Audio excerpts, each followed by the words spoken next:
నమస్తే. ఇన్నాళ్ళు నన్ను సపోర్ట్ చేస్తూ, ఎంకరేజ్ చేస్తూ మీ ప్రేమని నాకు అందిస్తున్న ప్రతి ఒక్కరికి కృతజ్ఞతలు. అలాగే ఈ వీడియో కూడా ఖచ్చితంగా మీకు ఉపయోగపడుతుంది. లైక్, షేర్ అండ్ సబ్స్క్రైబ్ చేసి మీ సపోర్ట్‌ని నాకు అందించండి. అలాగే ఈ వీడియో పట్ల మీకున్న అభిప్రాయాన్ని కామెంట్ సెక్షన్‌లో కామెంట్ చేసి తెలియజేయండి. ఇప్పుడు వీడియోని చూద్దాం.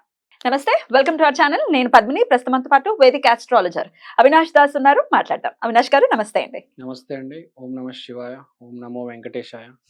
గ్రహాల్లోకెల్లా అత్యంత ప్రామినెంట్ రోల్ ని ప్లే చేసేటటువంటి గ్రహం డెఫినెట్లీ సాట్రన్ కదా. ఆయన సహజ దశమ స్థానాధిపతి కాబట్టి డెఫినెట్ గా ఆయన వృత్తిపరమైన అంటే మనకి ఏ జాబ్ రావాలన్నా, మనం అసలు పని చేయాలన్నా, చేయకుండా ఉండాలన్నా ఆయనే రోల్ ప్లే చేస్తూ ఉంటారు అనేది వింటూ ఉంటాం. అయితే ఈయన వల్ల ఏర్పడేటటువంటి బ్లాక్స్ డెఫినెట్ గా ఆయన ఎలా అయితే నెమ్మదిగా నడుస్తూ ఉంటారో, ఆయన గమనం రీత్యా కూడా మన లైఫ్ లో కూడా ఆ ఇంపాక్ట్ ఖచ్చితంగా ఉంటుంది. మనం ఏదైతే అనుకుంటున్నామో ఆయన ఏ ఆస్పెక్ట్ అయితే చూస్తున్నారో దాని మీద కొంచెం స్లోగా వెళ్ళేటటువంటి పరిస్థితి ఉంది. కొన్ని బ్లాకేజెస్ ఉన్నాయి లైఫ్ లో అన్నప్పుడు మరి ఎట్లా ఆయనని కొంత ఆ ఇబ్బందుల నుంచి మనం బయటపడాలి అని అంటే ఏం చేయాల్సి ఉంటుంది అవినాష్ గారు? ఓం నమః శివాయ. ఇది శని బ్లాక్స్ గురించి మాట్లాడుతున్నామండి. శని బ్లాక్స్ అంటే ఒక పని ఉంది, ఒక పని ఆగిపోయింది. కానీ ఒక పని ఆగిపోయిందంటే దాని వెనకాల చాలా స్టోరీ ఉంటుంది. ఒక పైప్ తీసుకోండి, మీ జీవితం 0 నుంచి 100 దాకా వేసుకుంటే ఒక్కొక్క అడుగు మీరు ముందుకెళ్తూ ఉంటారు. మీకు తెలియకుండా ఎక్కడో చిన్న తప్పు చేస్తారు, దాన్ని సరిదిద్దరు. అడుగేస్తారు, ఆ అడుగు దగ్గర తప్పు చేస్తారు, మళ్ళీ ముందుకెళ్ళిపోతారు. 21 దగ్గర వేస్తారు తప్పటి అడుగు, 42 దగ్గర బయటకు పడుతుంది. 21 దగ్గర వేస్తే 42 దగ్గర దాని ఇంపాక్ట్ కనిపిస్తుంది. అంటే అది కూడా స్లోనే ఉంటుంది. అది కూడా స్లో ఉంటుంది. చేసిన ఇంపాక్ట్ ఇమ్మీడియట్ గా ఏమి ఉండదు. ఉండదు. చాలా ఇప్పుడు మనం ఎప్పుడు ఏ కర్మ చేశామో, శుక్ర కర్మ చేస్తే ఎలా ఇంపాక్ట్ ఉంటుంది, శని కర్మ చేస్తే ఎలా ఇంపాక్ట్ ఉంటుంది. ప్రతి ఈవెంట్కి ఒక టైం ఉంటుంది. కొన్నిసార్లు 2-3 జన్మలు కూడా పడవచ్చు ఒక కర్మ బయటికి రావడానికి. సో ఇప్పుడు మీరు 21 ఏట లేకపోతే 10వ ఏట పూర్వ ఏదో ఒక అడుగు దగ్గర తప్పు అనేది జరిగింది. ఇప్పుడు ఏంది, మనం చాలా ముందుకెళ్ళిపోయాము, ఒక పని మొదలెట్టాము, మధ్యలో బ్లాక్ వచ్చింది. రైట్. ఇప్పుడు ఏం చేయాలి? ఇప్పుడు చాలా సింపుల్. మన జీవితంలో కూడా మనం ఇది ఒక వాస్తు ప్లస్ ఆస్ట్రాలజీ యాంగిల్లో వస్తుంది. మన జీవితంలో మన ఇంట్లోనే ఇప్పుడు ఫర్ ఎగ్జాంపుల్ ఒక పెన్ ఉంది. ఒక పెన్ను మన ఇంట్లో ఎక్కడ పెడతాము, ఆ పెన్ను ఎలా మూవ్ అవుతుంది, మన బుక్స్ అన్నీ ఎక్కడున్నాయి, తర్వాత మన పొయ్యి ఎక్కడుంది, నీళ్ళు ఎక్కడ తాగుతున్నాము, కిచెన్లో చెప్పులు వేసుకొని తిరుగుతున్నామా, ఉట్టి కాలుతో తిరుగుతున్నామా, చాలా ఇంపాక్ట్ ఉంటుంది. కిచెన్లో మార్స్ ఎనర్జీ ఉంటుంది, మీరు చెప్పులు వేసుకొని తిరిగితే సాటర్న్ ఎనర్జీ అది. సో మ్యాచ్ అవ్వదు. సో చాలా ఉంటుంది. హాల్లో ఏం జరుగుతుంది, హాల్లో టీవీ డైరెక్షన్ లో ఉంది, ఇవి కూడా ఇంపాక్ట్ చూపిస్తాయా? ప్రతిది ఇంపాక్ట్ ఉంటుంది. ఇప్పుడు నార్త్ డైరెక్షన్ మనీకి, నార్త్ లో ఏముంది, ఇంట్లో క్రాక్స్ ఎక్కడ ఉన్నాయి, క్రాక్స్ అంటే కేతువు, ఇంట్లో క్రాక్స్ ఎక్కడ పడ్డాయి, ఏ ప్లేస్ లో పడ్డాయి, గోడలు కావచ్చు, నేలకు కావచ్చు, సీలింగ్ కావచ్చు, పెచ్చులు ఊడిపోతాయి, రకరకాల. ఒక మనిషికి ఒక ఈవెంట్ జరిగే ముందు ఫస్ట్ ఆ ఈవెంట్ ఇంట్లో జరుగుతుంది వస్తు రూపాన.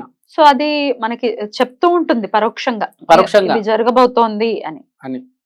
అది లేకుండా ఏది జరగదు. దేవుడు కూడా డైరెక్ట్ ఈవెంట్ ఇవ్వలేడండి. ఫస్ట్ ఒక సూచన ఉంటుంది, ఇండికేషన్ ఉంటుంది, గ్యారంటీ ఉంటుంది. మనం గమనించాము, 99.9% గమనించాము. చేతిలో నుంచి కప్పిరిగిపోతే మన కళ్ళ ముందు కనిపిస్తుంది కాబట్టి మనం ఏదో అంచనా వేస్తాం. ఒక పర్ఫ్యూమ్ బాటిల్ చేతిలో నుంచి జారిపోయింది, ఏంటి దాని ఇంపాక్ట్, దాని అర్థం ఏంటి? ఇప్పుడు పర్ఫ్యూమ్ బాటిల్ మీరు ఎవరికైతే ఇద్దాం అనుకుంటారో వాళ్ళతో రిలేషన్ స్పాయిల్ అవుతుంది. ఒకవేళ మనమే వాడుకుంటే మీకు మెంటల్ గా డిస్టర్బ్ అవ్వచ్చు వీనస్ పరంగా. ఆబ్వియస్. సో శుక్రుడు, వీనస్, పర్ఫ్యూమ్ అనేది శుక్రుడు. మీరు అది ఎవరికి ఇస్తారో దాన్ని బట్టి రిలేషన్ పాడవుతుంది బేసిక్ గా. సో ఏమి జరిగినా మన ఇంట్లో, మన జీవితంలో అన్ని కనిపిస్తే మనకు, కానీ కనిపించినట్టుగానే ఉంటాయి. మనం నోటీస్ చేయము. ఎక్కడో దీపం నుంచి మంట ఎక్కువ వచ్చేస్తూ ఉంటుంది, పొయ్యి ఉంటుంది, కూడ మారిపోతుంది, కూర మాడిపోతుంది. అది కూడా అది ప్రతి పాయింట్ కి ఇంపాక్ట్ ఉంటదండి. ఎవ్రీథింగ్. కొంతమంది ఇళ్లలో మనం అబ్జర్వ్ చేస్తాం, కొంతమంది ప్రత్యేకించి ఇంట్లో అందరితో కాదు, కొంతమంది ఇప్పుడు నేను సపోజ్ ఒకవేళ నేను వంట చేస్తున్నాను, డైలీ చేస్తాను అనుకోండి, డైలీ నా చేతిలో అన్నం మాడిపోవడం లేకపోతే కూర మాడిపోవడం ఇట్లాంటివి ఏమైనా జరుగుతున్నాయంటే దాని అర్థం ఏంటి? చాలా సింపుల్. దాని మీనింగ్ ఏంటంటే చంద్రుడికి కాదు, ఇప్పుడు మీ చేతిలో నుంచి అన్నం మాడిపోతుందంటే మీరు ఎవరి గురించో చిన్న చూపు చూడడం జరిగింది, లేకపోతే చిన్న అంచనా వేశారు. Finally food is moon, your cooking is Mars, but the impact food నిండిపోయిన తర్వాత మనిషి హ్యాపీ ఫీల్ అవుతారు పాజిటివ్ గా, అది జూపిటర్. సో మీరు అలా జరిగిందంటే మీరు ఎవరినో హట్ చేశారు అని, రైస్ మార్చేశారు అంటే మీరు ఎక్కడో ఎవరో హట్ అయ్యారు మీ మాటకి. సో వీ డోంట్ నో, చెప్పలేమండి. ఇప్పుడు మీరు రోజుకి 10 ఫోన్ కాల్స్ మాట్లాడొచ్చు. నేను ఇప్పుడు నా చేతిలో ఎప్పుడు టచ్ వుడ్ ఎప్పుడు మాడవు, నా చేతిలో పాలు పొంగవు, ఫుడ్ మాడదు మోస్ట్లీ. నేను ఎగ్జాంపుల్ మీరు అడిగారు కాబట్టి చెప్తున్నా. నాకు తెలియదు, మీరు ఎప్పుడు, నేను చూడలేదు కదా ఇంటికి వచ్చి మీరు రైస్ రాలేదు. అసలు కరెక్టే, కానీ ఎవరికైనా ఇప్పుడు ఎవరి మీద ఎగ్జాంపుల్ పెట్టడం ఎందుకని నా మీద నేను పెట్టుకుని అడుగుతున్నా. అదే రైస్ కుక్కర్ అంచున నేను వచ్చి చూడలేరు కదా. అదే కాబట్టి సో ఎవరికైనా ఇలా జరుగుతుందంటే తరచుగా చాలా సింపుల్, గురువు వాళ్ళు ఎవరినో హర్ట్ చేస్తున్నా గురువు పాడవుతుంది అని సిగ్నల్. అరే నీ గురువు పాడవుతుందని చెప్తూ ఉంటది. అది దేవుడు అవకాశం ఇస్తాడు మనిషి, జాగ్రత్త నాయన చూడు ఏం జరుగుతుంది. కొందరికి అయితే మార్చేసిన తర్వాత దాన్ని ఇంకా మాడుస్తారు, వాసన వచ్చేదాకా కొందరికి అర్థం కాదు, వాళ్ళకి అది వస్తూ ఉంటది, వాడికి అర్థం కాదు, బాగా కుక్ అవుతుంది అనుకుంటారు. వాళ్ళకి తెలియదు, తర్వాత అంచుని చూస్తే మొత్తం మాడిపోయి ఉంటది. That isn't correct. అంటే అట్లా మాడిపోదు, తరచుగా మాడిపోతుంది అంటే మనం జాగ్రత్త తీసుకోవాలి అంతే, ఎవరిని హర్ట్ చేయకూడదు. So it is very important. అంటే మనకు తెలుస్తూ ఉంటది, నువ్వు వాళ్ళు హర్ట్ చేయబోతున్నావు, నువ్వు హర్ట్ చేసి వచ్చావు. మనకి ప్రతి ఏదైనా తప్పు జరిగిందంటే చెప్పు మీద చెప్పు పడినా కూడా చాలా డిఫరెన్స్ ఉంటది. రైట్, దీని గురించి ఇంకా మనం వివరంగా మాట్లాడదాం. సరే, ఇప్పుడు ఎట్లా ఇవన్నీ మనకి ఇండికేషన్స్ అనేవి మీరు చెప్తూ ఉన్నారు, బట్ ఈ బ్లాకేజెస్ ని ఎట్లా మనం క్లియర్ చేసుకోవచ్చు? ఇప్పుడు మనం బ్లాకేజెస్ దగ్గరకు వచ్చాం. బ్లాకేజెస్ అంటే చాలా సింపుల్. ప్రతి మనిషికి బేసిక్ గా ఇది చాలా ఇంపార్టెంట్, మనిషి గమనించాడు. కానీ మనిషికి 4-5 జతలు చెప్పులు ఉంటాయి. వాడు ఒక జత చెప్పులు వేసుకోడు, మిగతా 4 లేకపోతే 2 లేకపోతే 1 వేసుకుంటూ ఉంటాడు, మారుస్తూ ఉంటాడు, ఒక జత పక్కన పెట్టేస్తాడు ఎప్పుడు. దాన్ని ఏం చేయాలంటే ఫస్ట్ ఆ జతని బయటికి తీయాలి. ఆ జతని బయటికి తీసి గుడికి వెళ్ళి జత బయట వదిలేసి లోపలికి వెళ్ళి శివుడికి ఓం నమ శివాయ అని చెప్పేసి బయటికి వచ్చి మళ్ళా చెప్పుల జత వేసుకోకుండా అలానే వదిలేసి ఉట్టి కాళ్ళతో ఇంటికి రిటర్న్ వచ్చేయాలి. సో ఏ చెప్పు అయితే మీరు వాడకుండా అలా వదిలేశారో అదే మీ బ్లాక్ కదా. వాడకుండా అదే వదిలేశారు, పాతది అయిపోయిందని చెప్పేసి, లేకపోతే ఏదో మీకు కలర్ నచ్చలేదని వదిలేశారు. మీ ఇంట్లో కూడా అదే ఉంది, అక్కడ నుంచి అప్పటి నుంచి అంతకాలం నుంచి మీకు అర్థం కావట్లేదు. ఏంట్రా ఈ బ్లాక్, నాకు నేను దాటలేకపోతున్నాను, ఆ మనిషిని గెలవలేకపోతున్నాను, ఎగ్జామ్ పాస్ అవ్వట్లేదు, ఏదో ఆబ్స్టికల్ వస్తుంది. మీ ఇంట్లో అది ఉంది, మీరు పెట్టుకొని ఉన్నారు మీ చెప్పుల స్టాండ్ లో, దాన్ని వేసుకో, గుడికెళ్ళు, ఆ చెప్పుల స్టాండ్ లో వదిలేయి, మాయమైపో. Right. So this is one of the brilliant techniques. ఒకవేళ ఒకటే జత ఉంటే, ఒకటే జత ఉన్నాడు ఆబ్స్టికల్ రాదు. జనరల్ గా ఎవరికైనా ఈ రోజుల్లో 2-3 జతలు ఆడుతున్నారు. నాకు లేవండి, నాకు ఒకటే జత ఉంది. అది బాగా కంప అయ్యాక కూడా తీసుకుంటా.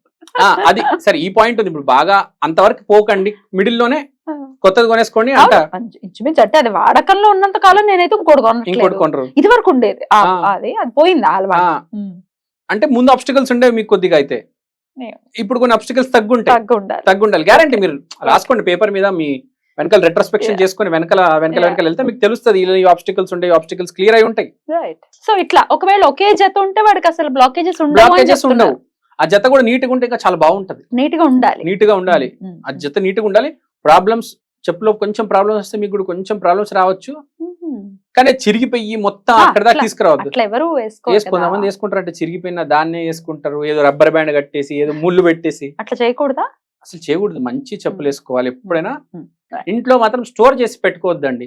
మీరు సామాన్లే అనుకుంటారు కానీ చెప్పులు మోస్ట్ ఇంపార్టెంట్. సామాన్లు అయితే మీరు పట్టుకొని తిరగారు కదా, Hmm. కానీ ఆ చెప్పులు మీరు వేసుకొని చాలా కాలం తిరిగి దాన్ని పక్కన పెట్టేస్తారు, అదే బ్లాక్. కరెక్ట్. అయితే 1-2 జతలే ఉండాలి, అంతకు మించి ఉండద్దు అని చెప్తున్నారా? వాడకంలో ఉండాలి ఏదైనా. వాడకంలో ఒకవేళ 2 జతలు ఉన్నాయంటే అవి వాడుతూ ఉండాలి. ఓకే, 10-20 జతలున్నా మీ Hmm. దగ్గర అవి క్లీన్ గా నీట్ గా ఉండాలి. Hmm.